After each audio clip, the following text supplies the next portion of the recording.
There's Meridel and Roseanne and Nellie. Hi, Randy. There's Randy. Hi, Randy. I don't know how to get into that. Mine doesn't seem to work. Huh. There was a comment apparently that I did not see. So I don't know what that's referring to. There must have been a dialogue before the computer picked up these posts.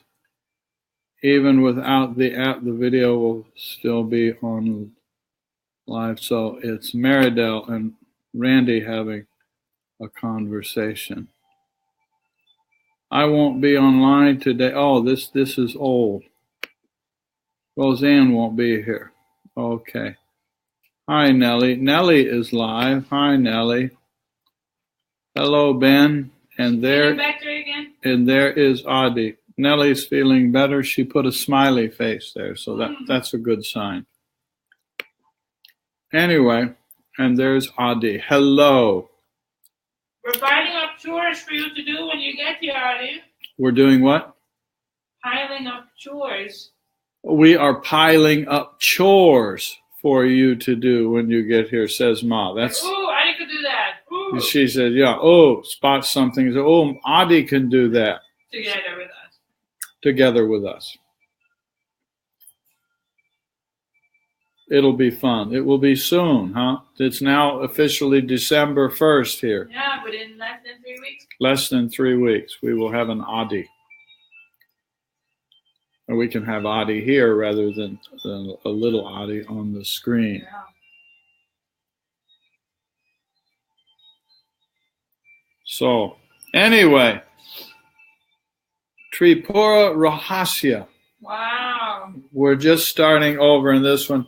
And I thought this time through this thing, I'll just go through it in the sort of, if it's okay, casual way. And if you have a copy, you can go along or just kick back on the couch and take it in. Treat it like a bedtime story, like Matri does here often.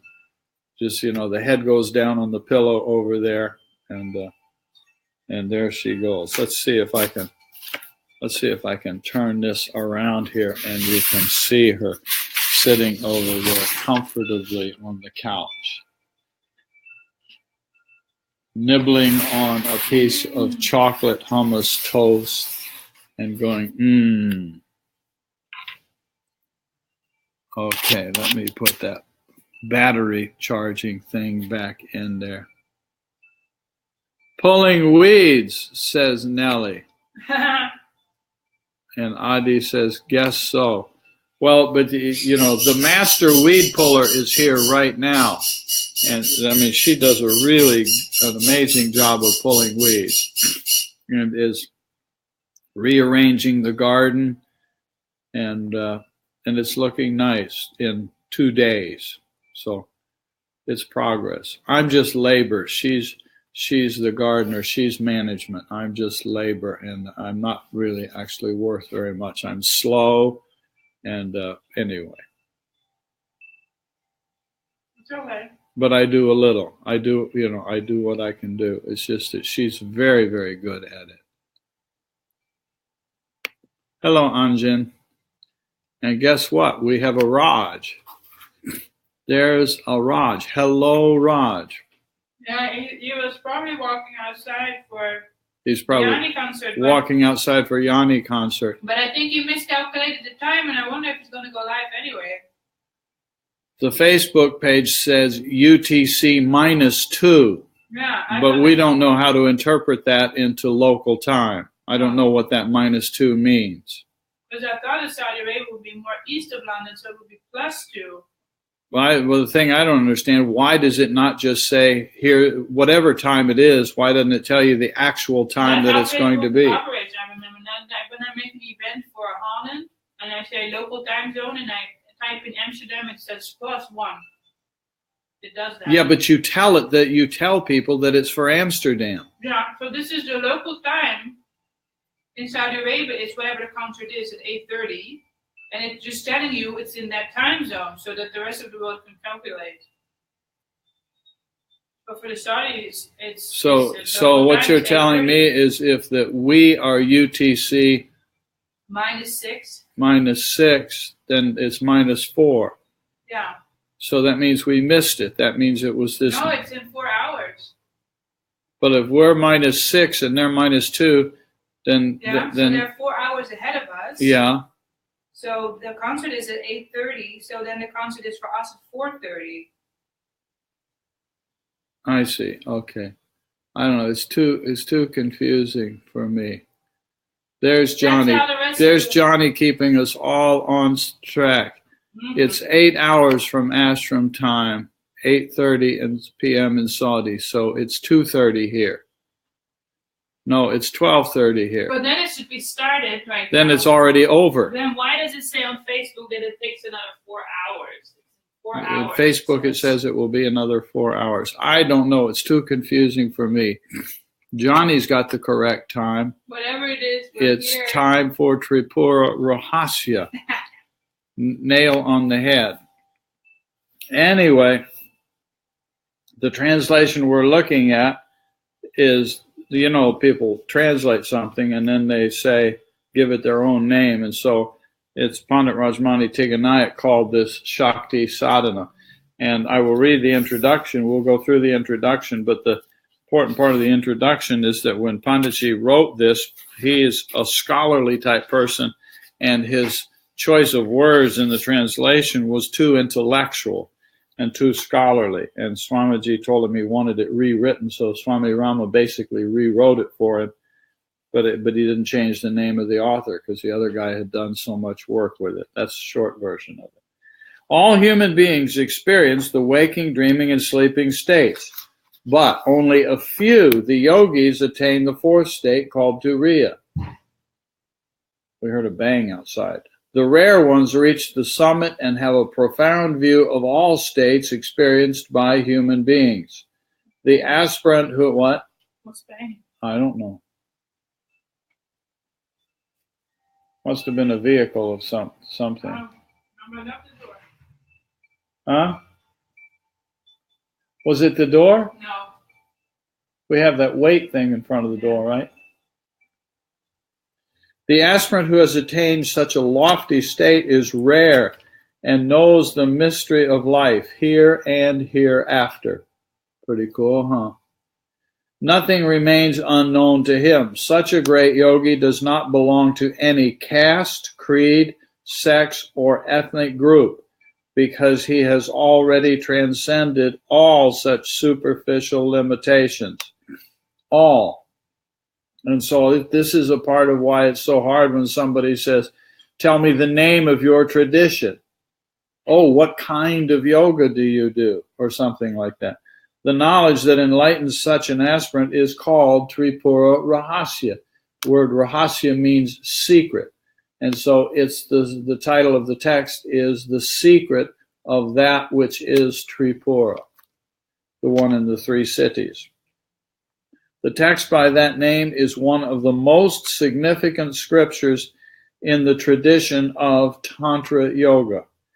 Its beauty lies in the fact that it expounds the lofty knowledge of inner truth while systematically offering practical instructions on Shakti Sadhana. In Shakti Sadhana, the aspirant learns to apply all of his resources to the task of awakening the dormant fire within and leading it to the higher awareness, finally reaching the highest chakra, the 1,000-petaled lotus. In advanced stages of practice, the aspirant knows all about his future, even the next life. This is the glory of Shakti Sadhana. The tradition section here, called the tradition.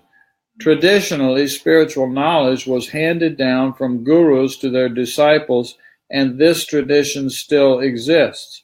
In ancient India, it was customary for a student to know about the tradition and lineage of the knowledge he was receiving before he started treading the path of light. Thus, the Tripura Rahasya opens with references to the tradition through which it has been transmitted. The seers Meta and Sumedha are said to be spokesmen of this scripture. They made it available to the oral tradition, and from there it was committed to writing. They received this knowledge from the sage Parashurama. Parashurama received it from Dattatreya, Dattatreya from Brahma, Brahma from Vishnu, and Vishnu from Shiva. In the Markandeya Purana, it is said that Meda Rishi was also a teacher of the Saptashati, another prominent scripture of Shakti Sadhana. Forgive my pronunciation, but the principles. Thank you. Meda Rishi was initiated by the great sage Parashurama, and so in reciting the scripture, Meda Rishi begins with the story of Parashurama. Parashurama is one of the key links in the long chain of the tradition of the Himalayan sages. At one time, Parashurama stopped doing his austerities. He felt badly about his lapse and he repented. In this frame of mind, he encountered a man who was pretending to be completely disorganized and mentally disturbed. And so there is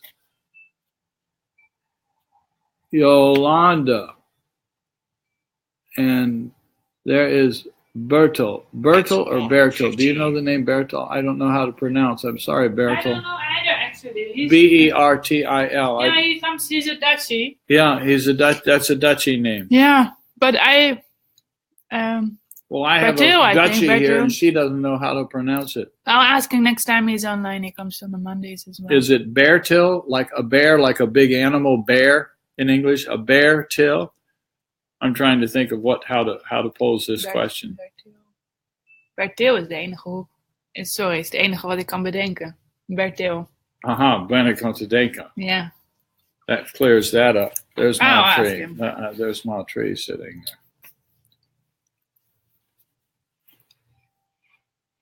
there. Anyway,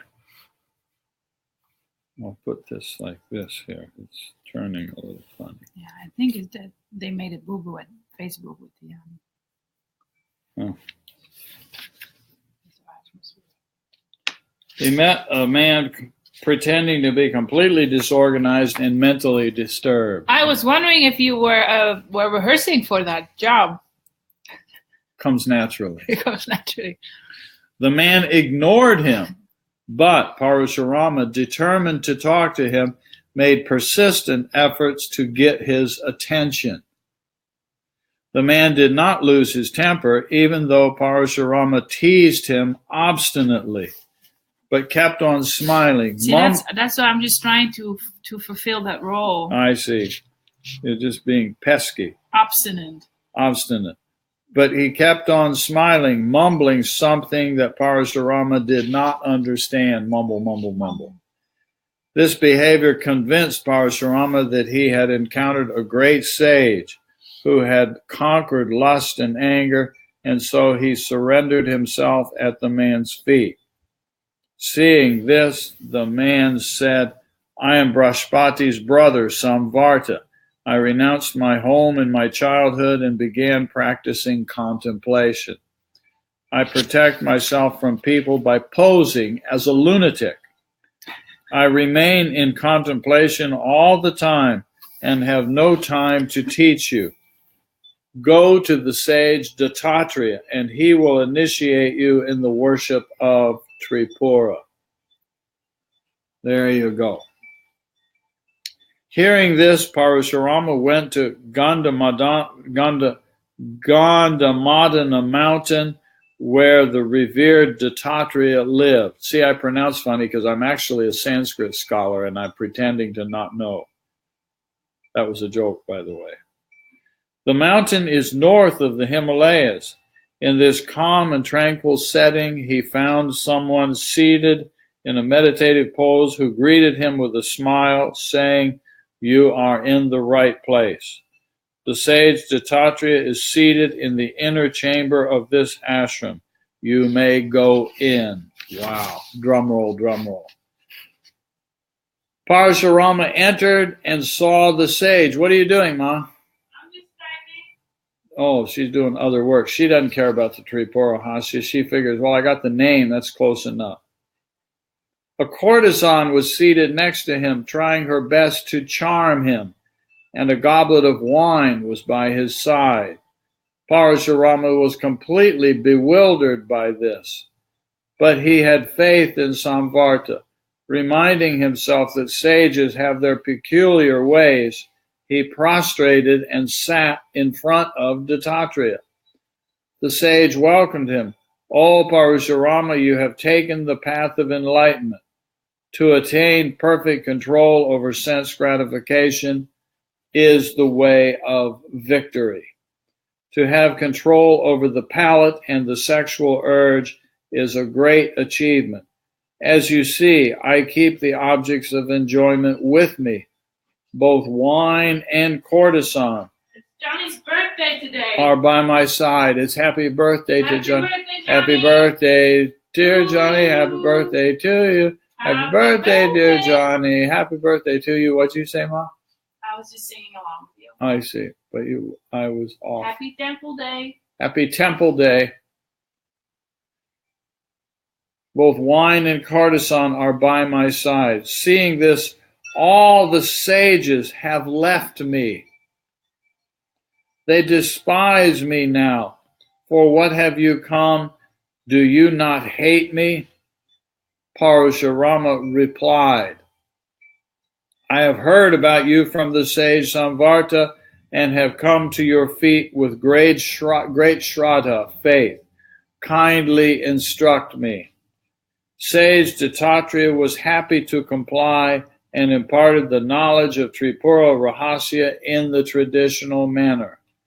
Having received this knowledge, Parashurama departed for Mahendra Mountain to do his sadhana.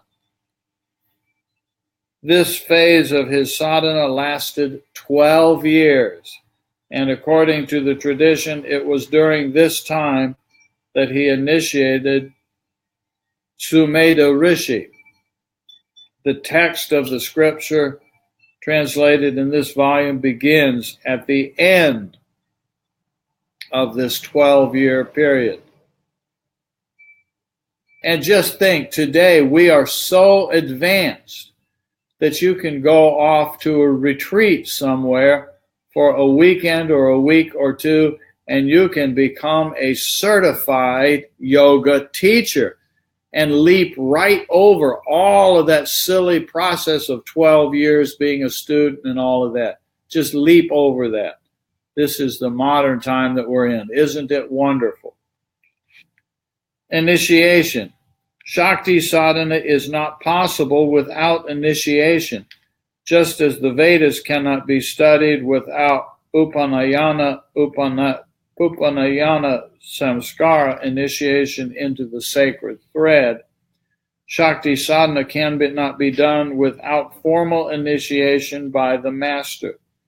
In Shakti sadhana, the yogi awakens the dormant Shakti power of the disciple through diksha, initiation. There are various levels of initiation, and it is given according to the aspirant's state of mind and level of awareness. It is important for seekers to thoroughly study the Tripura Rahasya, under the guidance of a competent master who has attained the knowledge of this scripture, or you hang out with some of the assistants, and that's okay too. To become qualified for the guidance of such a master, the student must have developed 3 qualities. First, he should be endowed with firm faith. Second, he should be free from the attachment of mine and thine. And third, he should have a burning desire to attain pure knowledge. And if you know, we talk a lot about yoga and yoga sutras and a lot about contemplation, jnana yoga, Vedanta, and those are part of the preparation of relative understanding and relative freedom from the the absolute delusion of mine and thine. We may not have perfected it, but we understand it and are living it to the best of our abilities, and then have a burning desire. Section called the text. The Tripura Rahasya explains all the stages of enlightenment and inspires the student at every step. Other scriptures only talk about certain principles and tell the seeker what to do and what not to do, but they do not explain how to be. This scripture furnishes both the principles and the practices. Another unique aspect of this scripture is that it is ascribed to a female deity. Oh my, questionable, huh? Because everybody knows that God is Him.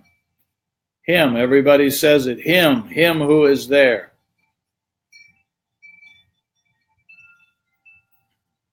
In the Tripura Rahasya, the aspirant fathoms, in the Tripura Rahasya, through the worship of and devotion to the Mother Divine, that which is not a woman in the sky any more than God is a man in the sky. Through the worship and devotion to the Mother Divine, the aspirant fathoms all levels systematically and finally attains the high state of consciousness. Most other scriptures use the word he or other pronouns in the masculine or neuter gender when referring to God, but the Tripura Rahasya uses the word mother and other feminine gender terms when referring to the highest deity. A child finds comfort in his mother's lap and is very close to her. It is easy for a child to converse with its mother and to learn from her. Similarly, in sadhana, the seeker finds that his practice is easy and spontaneous when he uses the words mother, Shakti, Mahamaya, or Tripura Sundari. This highly practical scripture also reminds an aspirant that without Sankalpa Shakti, firm determination, neither philosophical knowledge nor spiritual practice has great value. It is through Sankalpa Shakti that one gathers the courage to tread the path. Bhakti, devotion, is also needed, for without it, spiritual practice becomes dry and technical. Back to work, says Raj. See you all later. Bye, Raj. Thanks for dropping in. Raj is going to go back and make airplane wings. Good. The people riding their planes will appreciate that. In order to acquire the virtues of Sankalpa Shakti and Bhakti, an aspirant must cultivate positive thinking, a virtue of a purified and sharpened intellect. To be able to do the bhakti, you have to have a sharp intellect. What a concept, huh? So many people that don't want to deal with the intellect and don't want to do introspection and don't want to do training, want to sit around and do kirtan and sing a lot and claim that that's bhakti and that those other people are just a bunch of intellectuals and don't know anything. We don't need to fall into that trap. When the faculty of discrimination is sharpened, Sankalpa Shakti strengthens. Sankalpa Shakti is a prerequisite for entering the subtle realms within. Without it, one cannot tread the path of bhakti. Bhakti means compassion plus devotion. When the seeker equips himself with these two exquisite qualities, he is fully prepared to tread the path.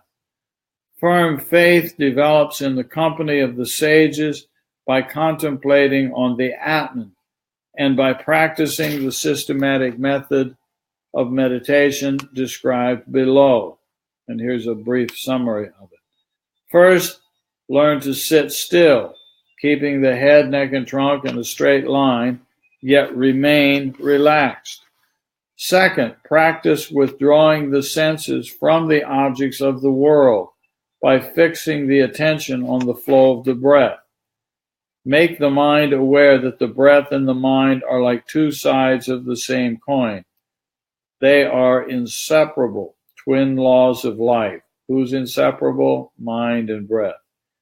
It has been proven scientifically that when the mind is agitated, the inhalation and exhalation also become agitated, and jerks, shallowness, and several other inconsistencies appear in the flow of the breath. The next step is to realize the nearness of the self within. This is accomplished by gearing the mind and its modifications one-pointedly to the individual self only. Upasana, literally to be near, means to be constantly aware of the self within.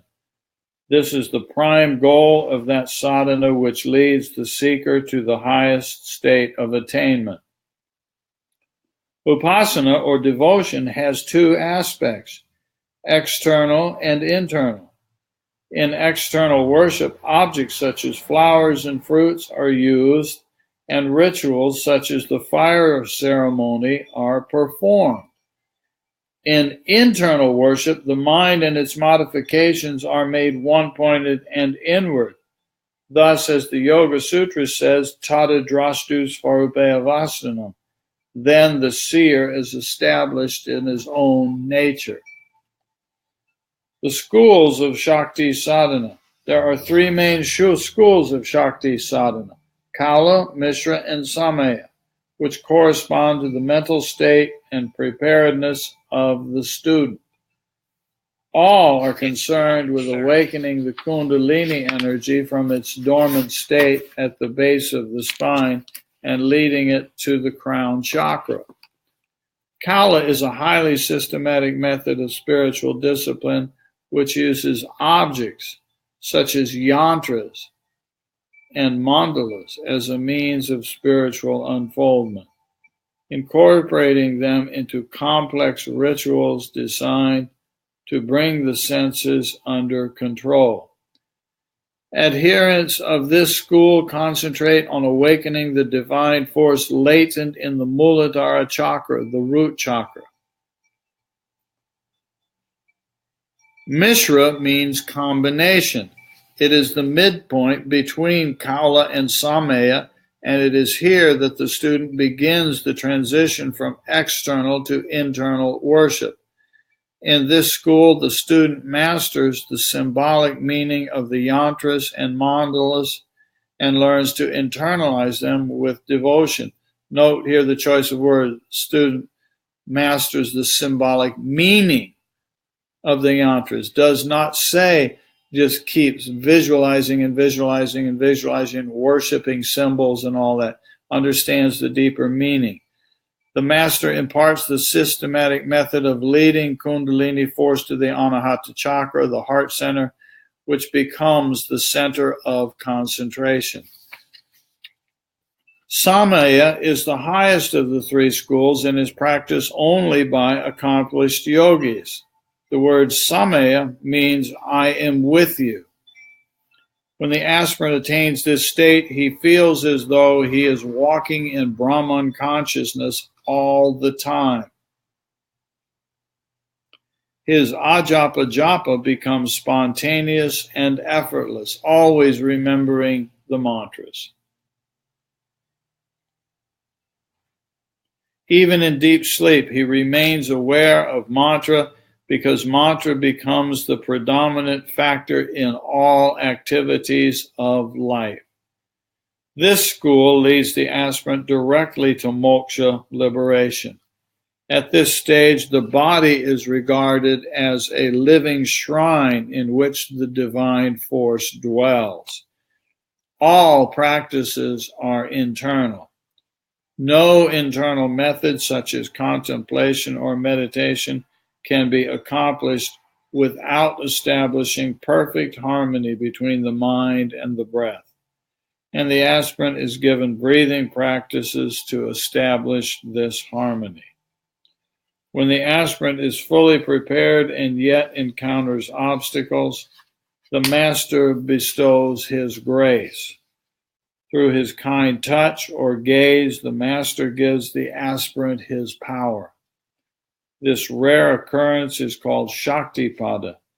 It is not possible to bestow Shaktipada on the masses, as a few modern teachers pretend to do.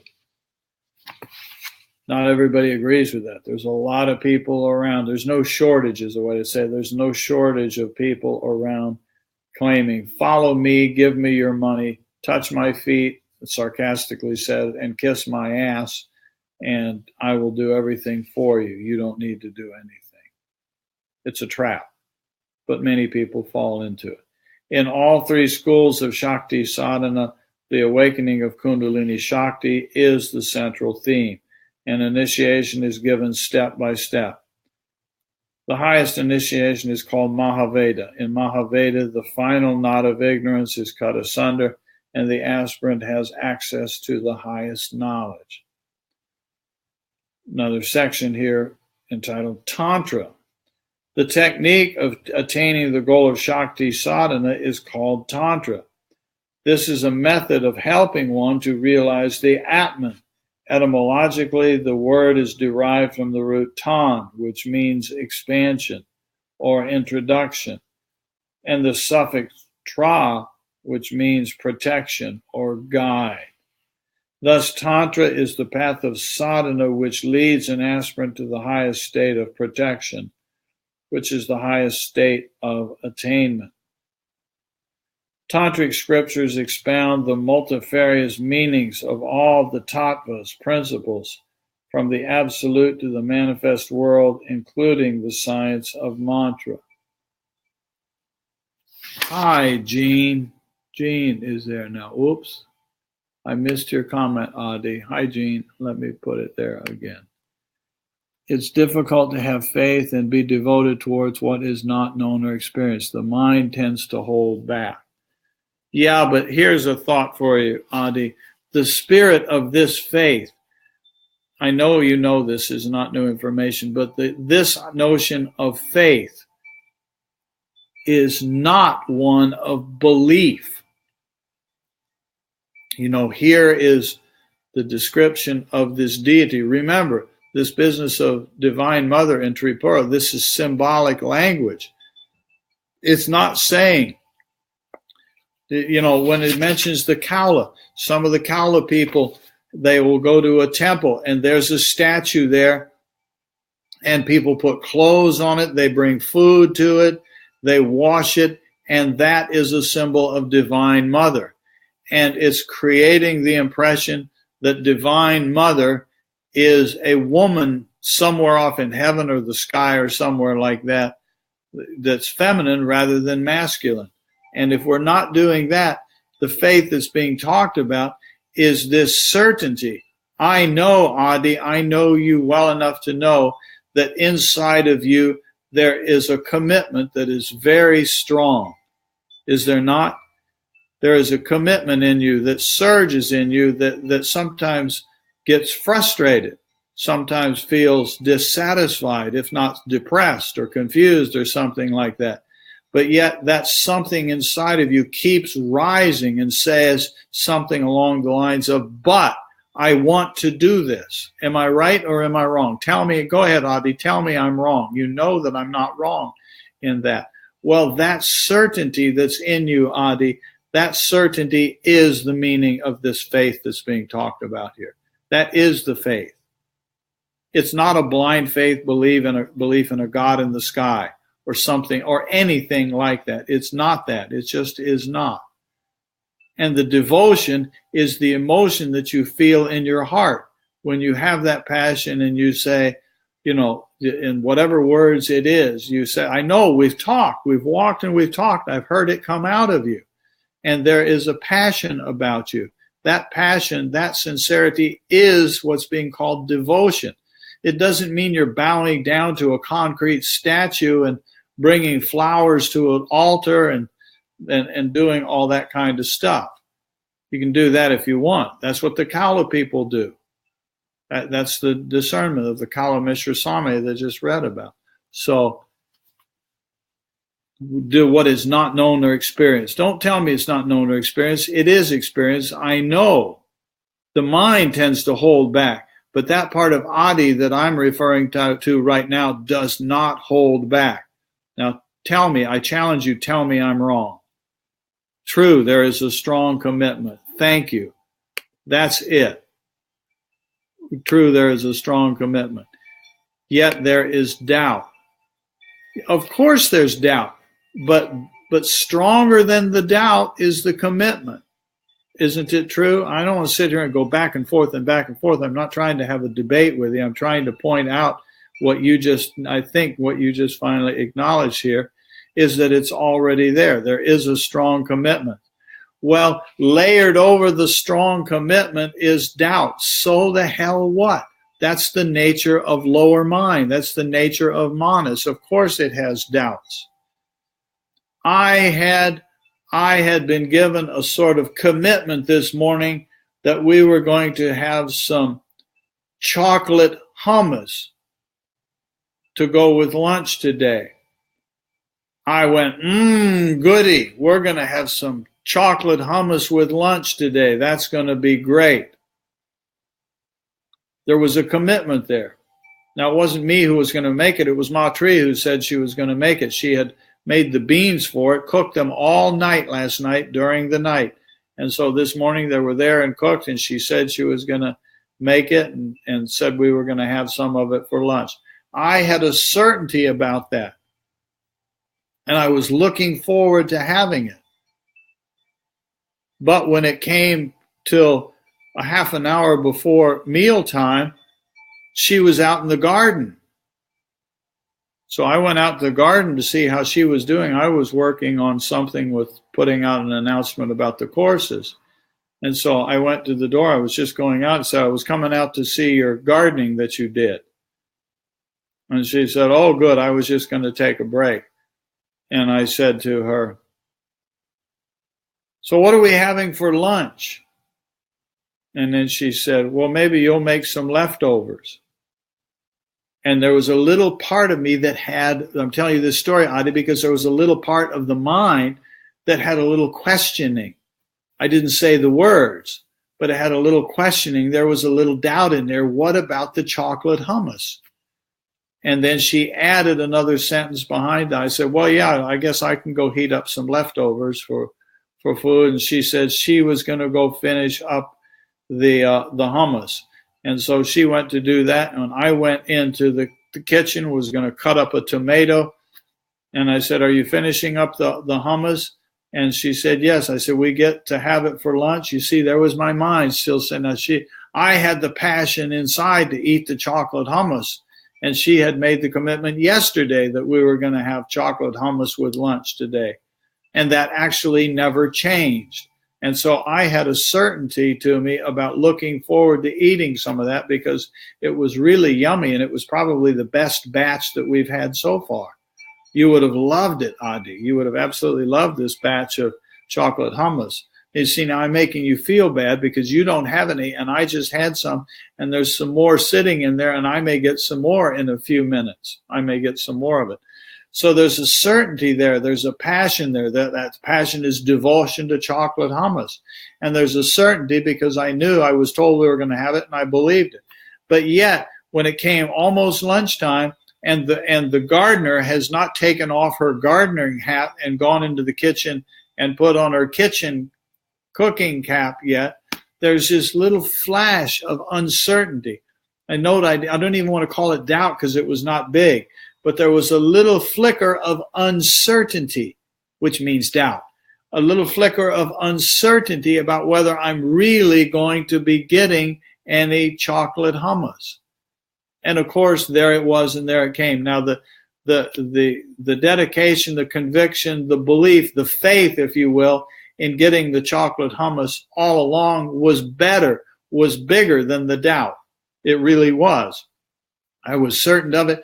But it's in the nature of minds. It's just a silly habit of mind. Of course, there is doubt that might be around. There it is. Just keep going on whenever doubt might be around. And I would ask you, please think of this chocolate hummus thing I'm saying, Adi.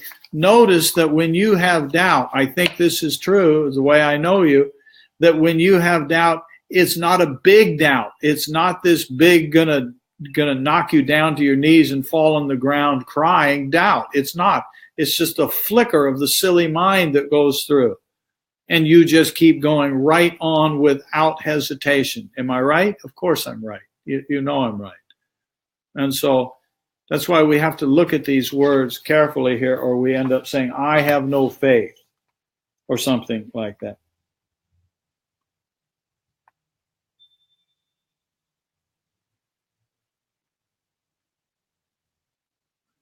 The technique of attaining the goal of Shakti sadhana is called Tantra. This method is helping one to realize the Atman.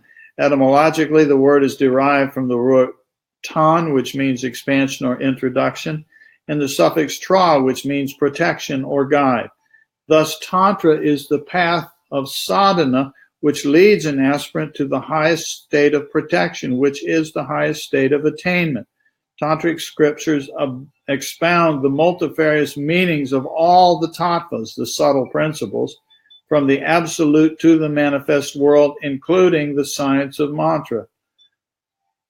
The philosophy of Sankhya is related to Shakti sadhana or Agama scriptures. It furnishes three types of evidence: direct experience, inference, and the sayings of the adepts. And this is the same three that's listed in the Yoga Sutras we've gone over many times, as does Shakti sadhana.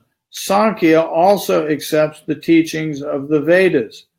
According to Sankhya, one can attain freedom from sorrow and pain by knowing tattva jnana, the knowledge of both the gross and subtle forms of the universe. The profound knowledge of life here and hereafter is attained through sadhana. An aspirant knows that there is nothing that actually goes to complete annihilation. No object is subject to destruction. That which we call death is a change of the form and name of that which is considered to be dead. When the body drops, the individual soul is still carried by the vehicle manufactured by desires, the unconscious mind.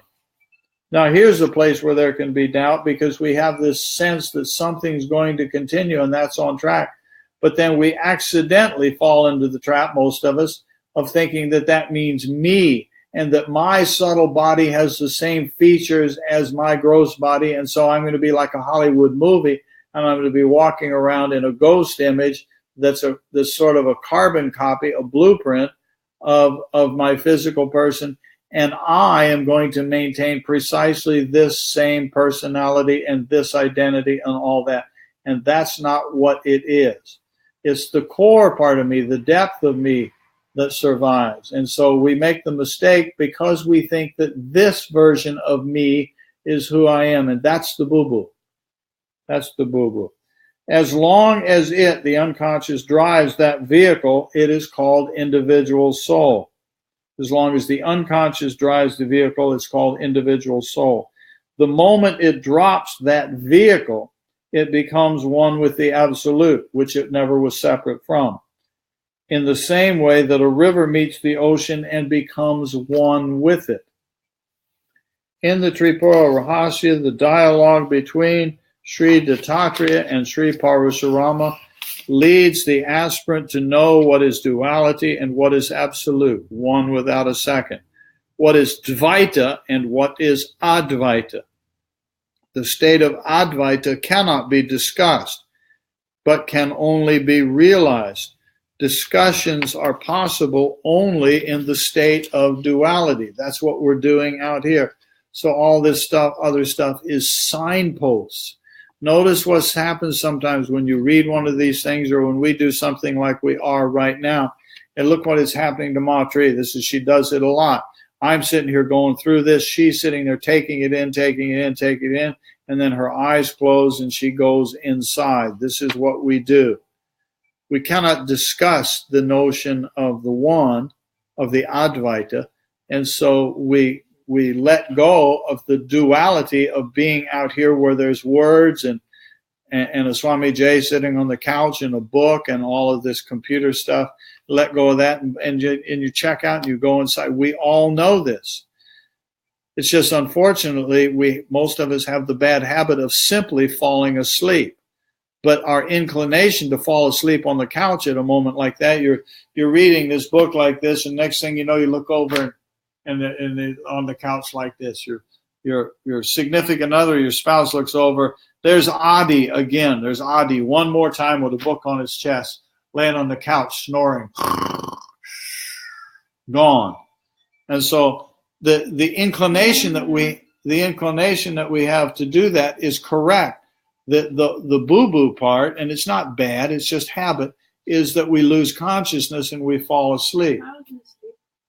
She just woke up just to tell me that she was not asleep.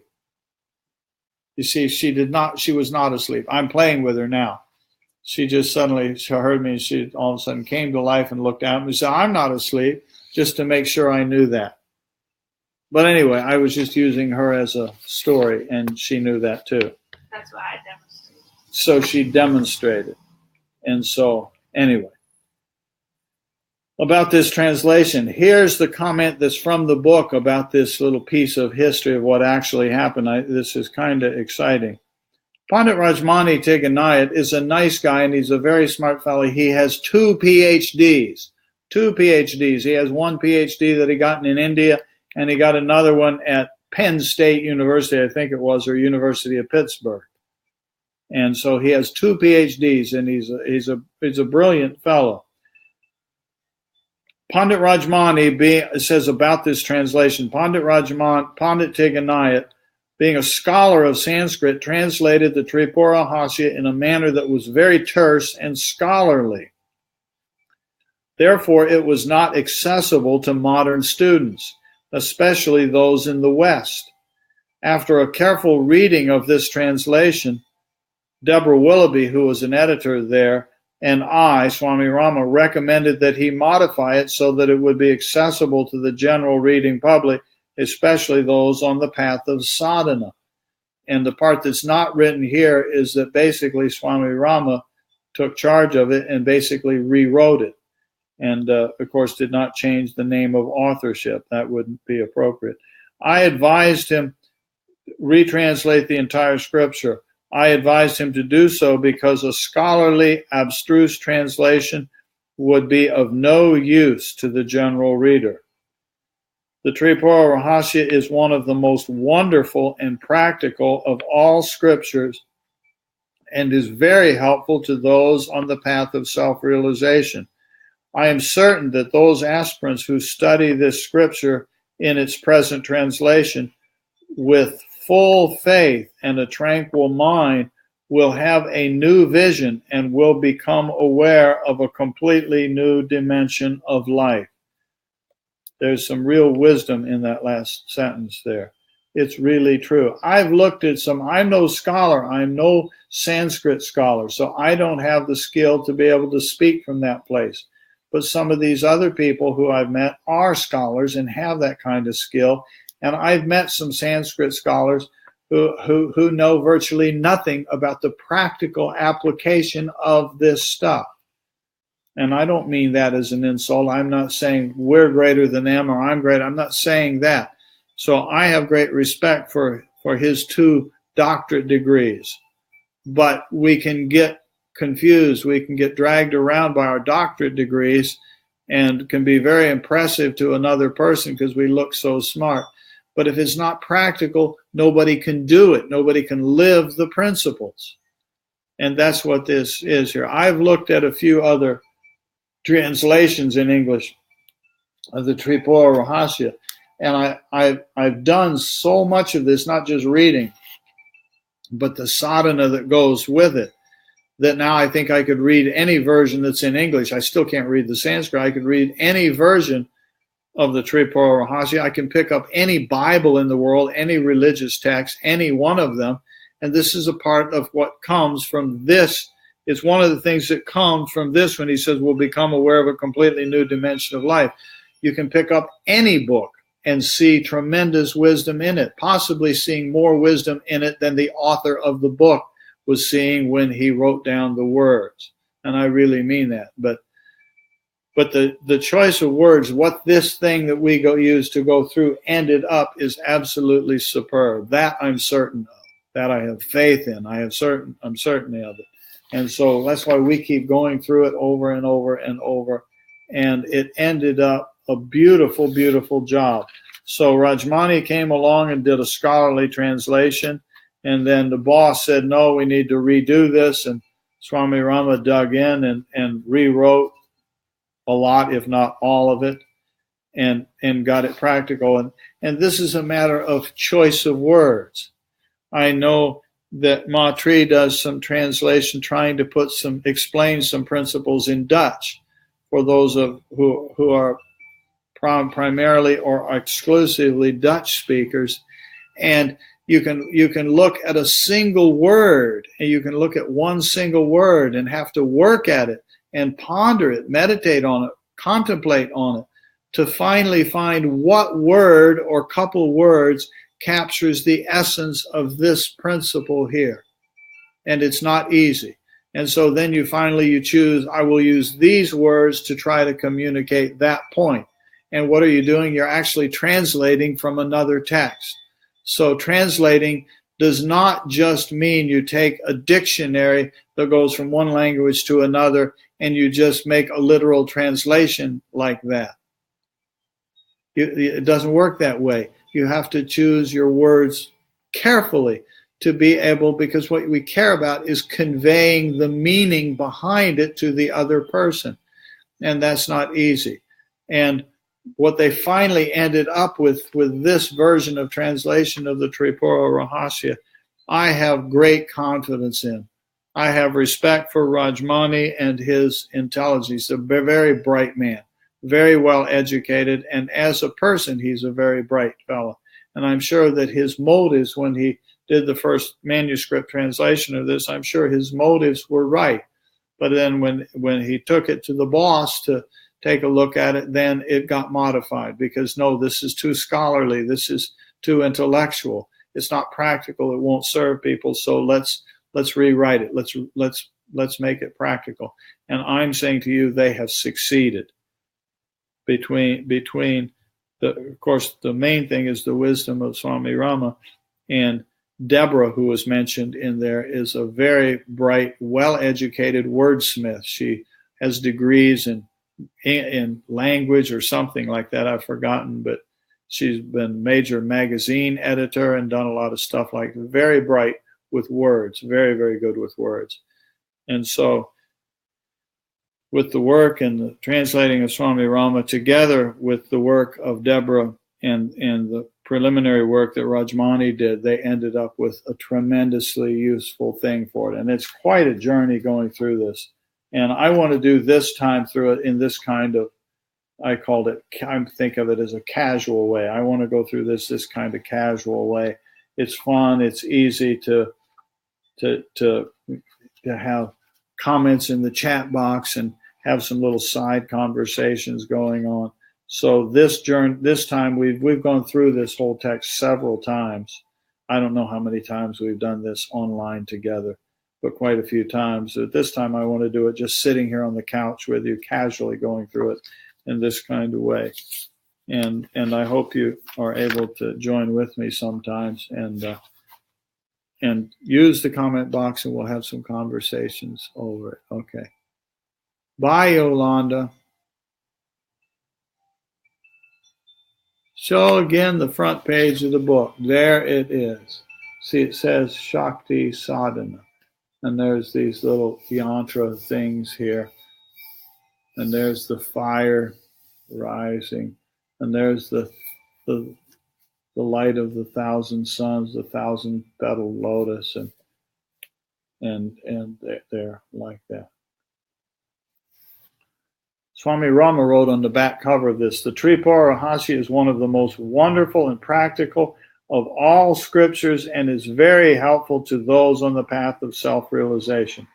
I am certain that those aspirants who study this scripture in its present translation with full faith and a tranquil mind we'll have a new vision and we'll become aware of the completely new dimension of life, which is what we just read inside. So anyway, we'll pause there now, and to be continued. And then that's the whole introduction was there. And so when we start, chapter 1 is entitled, I'll hold this up so I can't read it and show it to you. There it is. There it is, and it is the quest of Parashurama and the grace of Gurudev Dattatreya. So the entire text, Dattatreya is the teacher and Parashurama is the student. But a lot of storytelling is going on here. So Dattatreya tells a lot of stories to Parashurama. And if we forget that, it's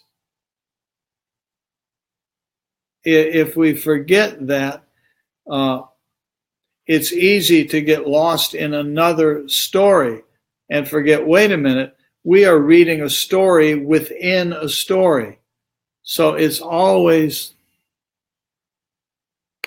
Dattatreya being the teacher of Parashurama.